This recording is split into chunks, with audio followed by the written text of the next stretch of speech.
오늘은 레위기 13장, 14장, 15장을 하나로 묶어서 같이 한번 살펴보도록 하겠습니다. 하나님께서 모세와 아론에게 말씀하십니다. 사람에게 그 피부에 무엇이 돋거나 딱지가 얹거나 색점이 변하면 어떻게 해야 되죠? 사람에게 그 피부에 무엇이 돋거나 딱지가 않거나 색점이 생겨서 피부 트러블이 생기면 연고 발라야죠. 연고를 발라야죠. 그죠? 벌레에 물리면 물린디를 바르고, 가려우면 시원한 물파스를 바르고, 물파스도 꼬부라진 물파스를 바르고요. 그죠? 그 다음에 또 뭘 발라야 되죠? 뭔가를 발라야죠. 이도저도 없으면 옛날에는 된장 바르고, 그죠? 된장 바르고. 왜 그렇게 침을 많이 발랐는지 몰라요. 뭐 좀 가렵다면 침을 갖다 이리 와 해서 침 발라 대가지고 나는 아직도 그게 이해가 안 돼. 왜 이렇게 침을 바르는지. 그리고 또 뭐 모기에 물렸을 때 뭐 이전에 또 손톱으로 십자가로 이렇게 콕콕 집어가지고 하면은 금방 낫는다고. 그래서 십자가로 손톱으로 콱콱 찔렀더니 상처가 덧나가지고 골마가지고 고생한 적도 있는데 그러면 안 돼요. 얼굴이 이렇게 좀 이렇게 처진다 싶으면 콜라겐도 바르고 막 그러잖아요. 그죠? 한 번은 제가 이런 얘기 해도 되나 모르겠네요. 저희 아내가 밤마다 뭘 열심히 이렇게 많이 바릅니다. 이렇게. 제가 옆에서 그건 뭐예요? 그러면 아무것도 아니래요. 아무것도 아니래요. 그래서 제가 모두 잠든 후에 아무것도 아닌 것을 몇 번 발랐는데 얼굴이 뻘개져가지고 여러분 아무것도 아니라고 한 것은 정말 아무것도 아니니까 바르지 마세요. 그거 아무것도 아닙니다. 그렇죠. 발라야죠. 근데 레위기 13장, 14장, 15장에서는요. 하나님께서 모세와 아론을 불러서 사람의 피부에 무엇이 돋거나 딱지가 않거나 그 다음에 뭐 색점이 변하여 문둥병같이 되었으면 제사장이 와서 진찰할지니라 이렇게 예언합니다. 제사장이 등장합니다. 참 난감한 이유예요. 사람의 피부에 무엇이 돋거나 색점이 바라거나 딱지가 않으면 제사장에게로 데려가서 그 제사장이 그 사람을 진찰하라 합니다. 제사장이에요. 아론과 그 아들들요. 우리가 앞서 레위기 8장에서 살펴봤죠. 제사장 위임식, 관유를 붓고 또 뭐 번제나 속죄제 그 제물을 가져와서 피를 찍어다가 오른쪽 귓불이 오른손가락 오른발가락에 피를 찍어 발라서 하나님 앞에 거룩한 제사장으로 세우는 제사장 위임식을 우리가 8장에서 살펴봤습니다. 그렇게 세워진 제사장요. 그렇게 세워진 아론과 아론의 아들들 제사장에게 데리고 가서요. 진찰하라 합니다. 그러면 그 제사장은 그 피부병이 생긴 사람을 보고 그 피부에 한 채의 털이 휘어졌거나 그 피부가 우묵하여 들어갔으면 이는 문둥병 환자라 부정하다 선언하라 합니다. 너 부정한 사람이야 이렇게 선언하라 합니다. 그러나 한 채의 털이 휘어지지 않고 그 피부가 우묵하여지지 아니하였으면 7날 동안 7일 동안 금고요. 격리시켜요. 격리시키고 7일 동안 격리시키고 7일 때 다시 한번 제사장이 가서 진찰하고 그러다가 온몸에 퍼지지 아니하였음 다시 또 7일을 금고 격리시켜서 제사장이 가서 진찰하라 이렇게 얘기를 합니다. 레위기 13장에서는요. 중요한 단어가 2가지가 등장합니다. 그 첫 번째가 문둥병이란 단어예요. 그리고 두 번째 단어가 진찰이란 단어예요. 우리가 오늘 이 부분에 대해서 한번 살펴보도록 하겠습니다. 먼저요, 문둥병이라 번역된 그 히브리 원어의 단어는 짜라아트라는 단어입니다. 짜라아트. 이 단어의 원래 뜻은요, 악성 피부 질환이라는 뜻이에요. 문둥병이라는 뜻이 아니에요. 그냥 악성 피부 질환, 고칠 수 없는 병, 고칠 수 없기에 그래서 사망에 이를 수밖에 없는 병, 죽을 수밖에 없는 병, 절대 스스로 그 어떤 것으로도 나을 수 없는 병, 짜라하트, 그 병입니다. 이 단어가 성경에서 제일 먼저 사용된 것이요, 출애굽기 4장 6절에 이 단어가 제일 먼저 사용되었습니다. 출애굽기 4장은요, 하나님이 모세를 부르십니다. 어디서요? 하나님의 산 호렙에서요. 불타는 떨기나무 가운데서요. 하나님이 모세를 부르십니다. 그리고 모세에게 말씀하십니다. 애굽에 가서 내 장자, 내 아들, 내 백성, 이스라엘 백성들을 애굽에서 건져내오라 이렇게 말합니다. 모세는 못한다 하죠. 그들이 내 말을 듣지도 아니하고 내 말을 믿지도 아니하고 여호와 하나님께서 어떻게 너에게 나타났느냐 그렇게 말할 건데 하나님 나 못합니다. 못합니다 하죠. 거기에 하나님께서 세 가지 이적을 보여주십니다. 그 첫 번째 이적이요. 모세의 손에 있던 지팡이를 던지라며 뱀이 되고 그 뱀의 꼬리를 붙잡으며 다시 지팡이가 되는 그 이적을 보여줍니다. 그리고 두 번째 이적을 보여줍니다. 그 두 번째 이적이요. 모세에게 모세야 네 손을 네 가슴 품에 넣으라 합니다. 넣었다 빼니 모세의 손이 문둥병같이 휘어졌더라고 번역된 그 문둥병이라는 그 짜라란 단어, 똑같은 어원이고요, 똑같은 의미의 단어가 바로 거기에 처음 시작됐어요. 모세의 품에 모세의 손을 넣었더니 모세의 손이요 문둥병같이 휘어졌더라. 절대 고칠 수 없는 병요. 그 어떤 것으로도 치유될 수 없어서 죽을 수밖에 없는 그 피부 질환이 그 병, 그 짜라란 단어가 거기에 처음 딱 등장을 해요. 그리고 나서 모세가 놀래죠. 놀래는 모세에게 하나님이 다시 모세야 네 손을 다시 네 품에 넣어라 해서 넣었다가 다시 뺐더니 어떻게 기록되어 있어요? 모세의 손이 여상하더라라고 그렇게 기록되어 있죠. 한국말 번역에. 여상하다는 말은요, 깨끗해졌다는 말입니다. 아주 정결케 되었다는 말이에요. 이전보다 훨씬 더 뽀송뽀송한 손으로 정결케 되고 깨끗게 되었는 그런 이적을 하나님이 보여주세요. 뭘 말씀하고 싶어 하시는 거예요, 하나님께서?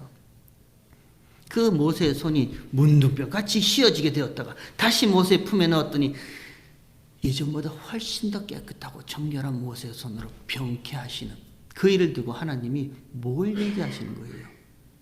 하나님이 지금 모세와 함께 하십니다. 하나님의 산 호렙에서요. 그 호렙을 신의 산이라 이렇게 얘기를 하죠. 지금 이스라엘 백성들이 이 레위기를 기록하고 율법을 받는 곳이 어디예요? 신의 산 아래입니다. 그 똑같은 산 신의 산이에요. 하나님의 산 호렙에서 하나님이 모세를 부르세요. 그러면요, 모세와 함께하는 그곳은요, 하나님이 모세와 함께하는 하나님의 산 호렙은요, 불타는 떨기나무는요, 그 가운데 계신 하나님이 계시는 그곳은요, 거룩한 곳이죠. 모세와 지금 함께하시는 하나님이 계시는 그곳은 거룩하신 곳입니다. 그걸 진안이라 이렇게 얘기를 해요. 성경은. 진안이라고 얘기를 합니다. 그럼 저 애굽은요? 저 애굽에 있던 이스라엘 백성들은요? 하나님의 거룩함 밖에 있는 자들이죠. 진 밖에 있는 자들이란 말입니다. 그 진 밖에 있는 자들이 문둥병같이요. 스스로 절대 고칠 수도 없고 죽을 수밖에 없는 그 피부 질환의 병에 걸린 자들요. 부정하고 불결한 자들요. 그 얘기하고 계시는 거예요. 하나님께서 지금 거룩함 밖에 있는 진 밖에 있는 애굽에 있는 이스라엘 백성들 부정하고 불결한 저들을 하나님께서 어떻게 다시 하나님의 거룩함 안으로 진 안으로 하나님의 이 산 호렙으로 끌어당기시는지 하나님의 구원 역사요. 그 출애굽의 역사를 하나님이 보여주시기 위해서 그 이적을 보여주시기 위해서 하나님께서 모세의 손을 품에 넣었다가 그 손이 문둥병같이 휘어졌다가 다시 이전보다 훨씬 더 깨끗하고 정결한 손으로 보여주시는 그 이적을 지금 모세에게 보여주는 거예요. 하나님께서요, 모세에게 모세야, 나와 함께 있는 이곳은 거룩한 곳입니다. 정결한 곳입니다. 진 안입니다. 애굽은요, 진 밖에 있고요. 그 애굽에 있는 이스라엘 백성들은요, 지금 진 밖에 있는 부정한 자, 불결한 자, 죄인이에요. 그러면 그 부정하고 불결한 죄인을 대표하는 것이 처음으로 사용되는 것이 짜라아트요. 문둥병요. 한국말로 번역된 문둥병. 그러면 성경에서 문둥병은요, 하나님의 거룩함 밖에 있는, 진 밖에 있는 부정하고 불결한 죄인의 대표를 이야기하고 있구나. 그 이야기하고 있는 거예요. 사람이 피부에 무엇이 돋거나 딱지가 않거나 그 색점이 변하여 그가 문둥병 환자라면 이렇게 얘기를 하죠. 그 다음에 누구를 등장시키냐면 제사장을 등장시킵니다. 그리고 그 제사장에게 하라는 일이요, 제사장은 진찰할지니, 이렇게 번역되어 있습니다. 요 진찰이란 단어도 참 재밌는 히브리 단어예요. 이 히브리 원어가 라아라는 단어인데요. 그 라아라는 단어의 원래 뜻은요, 보다, 주시하다, 주목하다라는 뜻이에요. 제사장이 와서 진찰하라 하니까 무슨 우리의 그 한국말 단어의 그 개념처럼, 의사처럼 와서 당신은 요게 문제고 요게 문제고 요게 틀렸으니까 요렇게 하세요 하고 처방하고, 그런 단어가 아니에요. 하나님께서요, 제사장 위임식을 거쳐서 아론과 그 아들들을 하나님의 거룩한 제사장으로 세우셨단 말입니다. 그리고 그 문둥병 걸린 그 자에게 하나님께서 제사장에게 보내어서요, 그 제사장이 그 문둥병자를 주목하고 주시하고 관찰하고 보고만 있으면 되는 거예요. 그게 제사장의 역할입니다. 보라는 거예요. 관찰하라는 거예요. 주시하고 주목하라는 거예요. 뭘요? 제사장이 뭘 주목하고 뭘 주시하는데요? 이 죽을 수밖에 없는 병녀, 절대로는 스스로 나올 수 없는 이 부정하고 불결한 이 병 걸린 죄인이, 이 죄인에게 하나님께서 무슨 일을 행하시는지요? 도대체 하나님이 어떤 일을 행하시는지요? 하나님이 이를 통해서 무슨 하나님의 일을 행하고 계시는지 제사장은 그것만 보고 있으면 되는 거예요. 그것만 관찰하고 있으면 되는 거예요. 그것만 주시하고 있으면 되는 거예요. 그게 제사장의 역할입니다. 그 일을 하라는 거예요. 다른 것 없어요. 사람의 피부에 무엇이 돋거나 딱지가 않거나 색점이 생겨서 문둥병이 생겼다. 제사장이 옵니다. 그리고 그가 문둥병에 걸렸으면 제사장은 그를 보고 부정한 자라 선언해 버립니다. 당신은 부정한 자라. 그러면요, 그 부정하다라는 선언을 받은 이 사람은요, 어떻게 하는데요? 오늘 보면 13장 44절 한번 보세요. 13장 44절에 이렇게 되어 있습니다. 이는 문둥한 자라. 부정하니 제사장은 그를 부정하다 확실히 진단할 것이요, 확실히 보라는 거예요. 그가 부정한지를 확실히 보고 그 환처가 그 머리에 있음이라. 그 다음에 45절이에요. 문둥한 자는 옷을 찢고 머리를 풀며 윗입술을 가리우고 외치기를 부정하다 부정하다 할 것이요. 이렇게만 하면 되는 거예요. 나 부정한 자 맞구나. 윗입술을 가리고요, 감히 하나님 앞에 서지도 못하고 나는 부정한 자 맞습니다, 부정합니다, 부정합니다, 그렇게만 고백하면 되는 거예요. 저와 여러분요, 이렇게 사는 게 잘 사는 줄 알았습니다. 그게 잘 사는 건 줄 알았습니다. 그냥 이 세상에 태어나서 나와 내 가족을 위해서요, 열심히 배고프지 않고 춥지 않고 집 한 칸 마련해서 자식들 잘 키워내며 그렇게 사는 것이 잘 사는 것인 줄 알았어요. 왜 부정해요, 그게? 그렇게 사는 게 왜 불결한 자입니까? 다른 사람한테 손에 안 끼치고 손 안 내밀고요. 그냥 우리 가정, 우리 자식들 오손도손하게 추위와 배고픔에 떨지 않게 집 한 칸 마련해서, 그래서 때마다 그냥 이렇게 오손도손 먹고 사는 게 그게 왜 부정이에요? 그렇게 우리는 생각 안 했어요. 불결한 자라 생각 안 했단 말입니다. 근데요, 하나님을 모르는 것이, 예수님을 모르는 것이 죄라고 선언해버리네요. 한 걸음 더 나아갔어요. 예수님을 알았지만 그 예수님을 내 모든 삶의 주인의 자리에서 내 밖으로 살짝 내밀어내고 내가 주인이 돼서 그냥 사는 것, 그것도 죄라고 선언해버리네요. 우리는 몰랐습니다. 그냥 열심히만 살면 되는 줄 알았어요. 신앙생활도 교회도 그냥 열심히만 오면 되는 줄 알았어요. 예배 드리자면 뭐 열심히 예배 드리면 되는 줄 알았어요. 그러나 여전히 그 가운데 주인은 나였단 말입니다. 내가 주인이에요. 이 고집스러운 내가 주인이란 말이에요. 내가 판단하고 내가 뭔가를 관찰하고 그리고 내가 결정해서 그게 맞는 건 줄 알았어요. 선악과를 먹은 이 내가 선과 악이 무엇인지를 내가 결정하는 그게 맞는 줄 알았어요. 아, 오늘 예배 참 좋다. 오늘 예배는 별로네. 그렇게 살았단 말입니다. 근데 하나님께서요, 하나님 대신 선과 악을 구별하고 결정하는 그것이 죄라 해버리시네요. 모든 것이 다 하나님이 결정하시고 그 결정하신 대로 하나님께서 그 상황과 형편을 주심에도 불구하고요, 하나님 그거 싫습니다. 이렇게 하면 안 됩니다. 그걸 죄라고 하네요. 몰랐어요. 근데 어느 날 그게 죄인 줄 고백하게 됩니다. 그냥 피부병인 줄 알았어요. 이 피부병, 침 바르고 된장 바르면 나을 피부병인 줄 알았어요. 근데 이 피부병이 절대 나 스스로 고쳐낼 수 없는, 그래서 죽을 수밖에 없는 죄의 병이란 것을 알게 하시네요. 선언해버릴 수 있나요?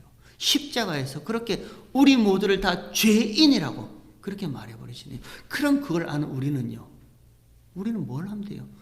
입술을 가지고 맞습니다 하나님, 부정한 자 맞습니다, 나 죄인 맞습니다, 그 죄인됨을 고백하기만 하면 되는 거예요. 그리고 나서요, 어디서요? 어디서 그걸 하라는데요? 그 다음에 46절에 병 있는 날 동안은 늘 부정할 것이라. 그가 부정한 즉 혼자 살되 진 밖에서요, 진 밖에서 혼자서 부정하다, 부정하다 맞습니다, 나 죄인 맞습니다, 그렇게 살라고 진 밖으로 이렇게 내어 보내버립니다. 여러분 이거 할 수 있겠어요? 저와 여러분 이거 하실 수 있겠어요? 예수님께서 십자가에 못 박히셨단 말입니다. 그리고 나서요, 저와 여러분은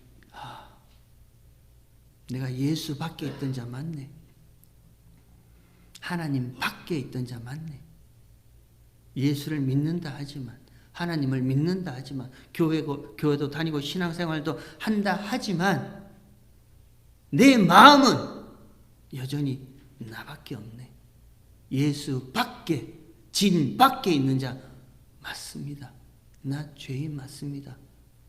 이 고백 하실 수 있겠어요? 이 고백이 저와 여러분 입술에서 나온다면 그것 또한 하나님의 은혜입니다.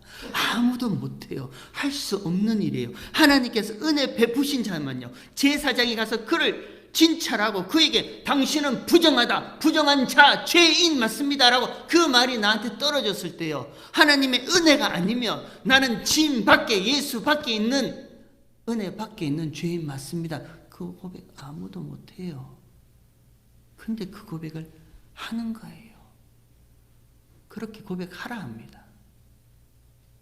요한복음 9장에 보면요, 예수님의 제자들이 예수님께 묻습니다. 예수님, 저 사람이 날 때부터 소경되었는데 누구의 죄 때문입니까? 저 사람의 죄 때문입니까? 아니면 그 부모의 죄로 말미암아 저렇게 되었습니까? 예수님이 대답하시죠. 뭐라 대답하세요? 이 사람의 죄도 아니고 그 부모의 죄도 아니다. 제자들이요. 그럼요. 그러면 예수님 뭔데요? 예수님이 말씀하시죠. 그를 통해서 하나님의 하시는 일을 드러내고자 함이라. 얼마나 감격스러운 얘기예요. 얼마나 우리 가슴을 그냥 꽉 차는 말씀이에요. 그 사람의 죄도 아니고 그 부모의 죄도 아니고 그를 통해서 하나님의 일을 나타내고자 영광이죠. 하나님의 하나님 되심이 드러나는 게 영광이죠. 그 사람을 통해서 하나님의 영광스러움을 나타내기 위해서 그 사람이 그렇게 되었다. 정말 정말 감격스럽고 가슴이 벅찬 이야기예요. 남의 이야기라면요. 남의 이야기라면요.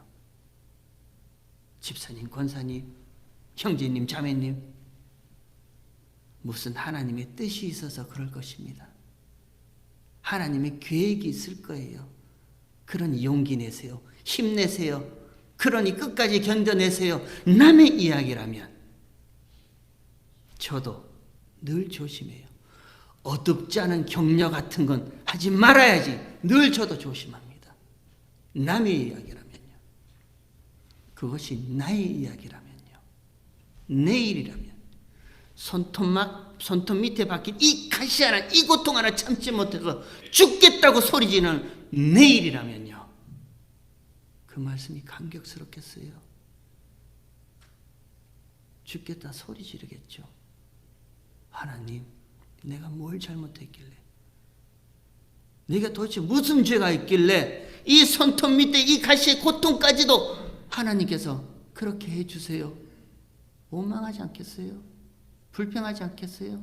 더 나아가서 남의 탓이죠. 이 사람 탓, 저 사람 탓, 교회 탓, 목사 탓, 남의 탓이죠. 이게 우리의 본 모습이란 말입니다. 하나님의 말씀대로 산다고요? 하나님의 인도하심 따라 따라간다고요? 아니요. 속에서는 미리 내 살 궁리를 다 짜놓고 있는 게 인간의 본성입니다. 이미 우리 속에는요, 이렇게 살아야지 다 짜놓고 있어요.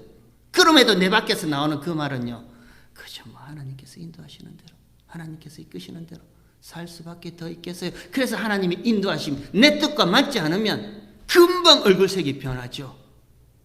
짐 밖에서 나는 죄인입니다, 나는 부정한 자입니다, 그렇게 말할 수 있겠어요? 아니에요. 그렇게 말할 수 없습니다. 정말 하나님의 은혜는요, 저와 여러분에게 정말 쏟아진 하나님의 은혜는요, 내가 하나님 앞에 죄인됨을 고백하는 거예요. 문둥병자 그 환처를 보고 제사장이 등장해서요, 그를 부정하다 선언합니다. 그리고 진 밖으로 나가게 합니다. 이스라엘의 진영 밖은요, 하나님의 거룩한 밖입니다. 무시무시한 일입니다. 하나님의 영광이 머무는 그 성막, 그 성막 주위로 이스라엘의 12지파가 다 포진되어 있어요. 그게 진 안입니다. 그 진 밖으로 나간다는 것은 하나님의 거룩한 밖으로 나가는 죽음이에요. 사망이에요. 근데 제사장은 그를, 죄인을 진 밖으로 내보내서 거기서 부정하다 입술을 가려고 그렇게 하라 합니다. 그리고 그는 나가서 그렇게 해요. 첫 번째로 회개하고 돌이키는 저와 여러분의 모습이 이 모습이에요. 하나님, 내가 뭘 잘못했길래 내 가운데 이런 아픔과 슬픔과 부끄러움과 어려움을 허락하세요. 내가 뭘, 그렇지 않아요. 사도 바울이 로마서 9장에서 그렇게 얘기를 하잖아요. 이 사람아, 네가 네기에 감히 하나님을 힐문하느냐. 바울이 로마서 9장에서 그렇게 얘기를 합니다. 당신이 뭔데 하나님을 힐문해. 하나님께서 천이 쓸 그릇과 귀 쓸 그릇을 하나님 마음대로 만들지 않겠나. 똑같은 그릇이에요. 똑같은 그릇인데 한쪽은 하나님께서 천하게 그냥 담아두시는 거예요. 한쪽은 하나님께서 귀한 것을 담아두시는 거예요. 똑같은 그릇이에요. 근데 그럴 땐 우리는요, 하나님, 저 사람은 왜 귀한 것 담고 나는 왜 천한 것 담아요? 그럴 필요가 있겠냔 말이에요. 하나님께서 나라는 그릇에 수치와 모멸과 실패와 부끄러움을 담아서라도 이런 나를 통해서 하나님의 하나님 되심, 하나님의 영광, 하나님의 살아계신 말씀의 능력, 하나님의 인도하심, 그것을 드러낸다면요, 그건 하나님이 귀히 쓰는 그릇이에요. 우린 그렇게 생각 안 하잖아요. 내가 귀한 건 내가 담아서 하나님 앞에 영광 돌리고 싶다고 우리 그렇게 생각하잖아요. 아니란 말입니다. 하나님께서요, 귀한 것만 담아주셨으면 참 좋겠어요. 근데 때로는 하나님이 저라는 그릇에 정말 부끄러운 것도 수치도 모멸감도 담아두세요. 하나님 도대체 나한테 왜 그러세요? 그런 마음도 생겨요. 하지만 그 일을 통해서요, 그렇게 담아두신 것을 통해서 하나님이 살아계신다는 것을 내가 내 밖으로 드러낸다면요, 그보다 더 영광스러운 일이 어디 있겠냔 말입니까? 조화로 그렇게 사용되는 거예요. 문둥병자요, 그는 부정한 자요, 아유 우리 멀리 해야지. 아니에요. 지금 하나님께서는 이 문둥병 짜라아트라는 고칠 수 없는 병, 죽을 수밖에 없는 죽음에 이르는 이 지독스러운 이 병을 가지고 하나님이 말씀하고 싶어 하는 게 있단 말입니다. 그는 당연히 하나님의 진박, 거룩한 밖에 있는 자예요. 그리고 그는 당연히 그곳에서 난 죄인 맞습니다, 나는 부정한 자 맞습니다, 입술을 가리고 그렇게 고백해요. 이 세상 가운데 저와 여러분의 역할이고 교회의 역할입니다. 우리 하나님 앞에서 첫 번째 고백이 뭐예요? 하나님 나 죄인 맞습니다. 그 고백이잖아요. 왜 잊어버리셨어요? 그 귀한 눈물의 고백을 왜 잊어버리셨어요? 하나님 처음 만났을 때, 은혜 처음 받았을 때요, 성령이 불일 듯이 내게로 막 다가왔을 때요, 저와 여러분의 모든 죄가 낱낱이 다 드러났잖아요. 이것도 죄고 저것도 죄고요, 얼마나 내가 고집스럽고 이기스러운 인간인지가 낱낱이 다 드러났잖아요. 그때 저와 여러분이 눈물을 흘리면서 하나님 앞에 고백한 그 고백이 은혜의 고백이요, 죄인 맞습니다라는 그 고백이잖아요. 왜 우리가 그걸 다 잊어버리고 이제는 하나님 앞에 나와서 당당하게 떳떳하게 하나님 나를 왜 천히 쓰는 그릇으로 사용합니까? 왜 우리 교회를 귀한 그릇으로 안 사용하고 천히 소용없어요. 다시 처음의 은혜로 돌아갔으면 좋겠습니다. 나는 하나님의 은혜가 아니면 진 밖에서 영원히 고통 가운데 죽을 수밖에 없는 죄인 되었다라는 그 처음의 고백요, 그 자리로 저와 여러분이 다시 신앙생활로 돌아갔으면 좋겠어요. 그리고 그 자리에서요, 입술을 가리고 하나님 앞에 하나님 나 죄인 맞습니다, 하나님의 은혜가 아니면, 하나님께서 불쌍히 여겨주시지 아니하시면 절대 나 스스로 이 진 안으로, 하나님의 거룩하심 안으로, 예수 안으로 들어올 수 없는 죄인 맞습니다. 그 자리에서 하나님의 은혜만 바라고 고백했으면 좋겠습니다. 그렇게 진 밖으로 내보내요, 문둥병자를. 근데 그 문둥병이 낫습니다. 레위기 14장에 보면요, 치유될 수 없는 악성 피부 질환, 죽을 수밖에 없는 그 병이 낫습니다. 치유돼요. 은혜죠. 그게 은혜잖아요. 그러니까 저와 여러분이 은혜로 구원받는다는 그 말을 하잖아요. 은혜입니다. 나는 정말로 내 힘으로 이 문둥병의 이 진 밖에 있는 곳에서 한 발자국도 하나님의 거룩하심 안으로, 진 안으로 들어올 수 없는 그런 자였는데요, 그 모든 문둥병자가 깨끗하게 나아요. 그럼 이제 레위기 14장에서 하나님이 뭘 하라 하시느냐? 레위기 14장 3절 한번 보십시오. 3절에 이렇게 되어 있습니다. 제사장은 진에서 나가서 제사장이 나갑니다. 진 밖에 있던 그 문둥병 환자한테 제사장이 진에서 나가서 진찰할지니 그 환자에게 있던 문둥병 환처가 나았으면, 깨끗함의 치유함을 받았으면요, 은혜죠. 하나님의 은혜가 쏟아졌으면 4절에 제사장은 그를 위하여 명하여 정한 산새 2마리와 백향목과 홍색실과 우슬초를 가져오게 하고, 제사장은 또 명하여 그 새 하나는 흐르는 물 위 질그릇 안에서 잡게 하고, 다른 새는 산대로 취하여 백향목과 홍색실과 우슬초와 함께 가져다가 흐르는 물에서 잡고 새 피를 찍어 문둥병에서 정결함을 받은 자에게 7번 뿌려 정하다 하고, 그 산새는 들에서 놓을지라. 이렇게 얘기합니다. 진 바뀝니다.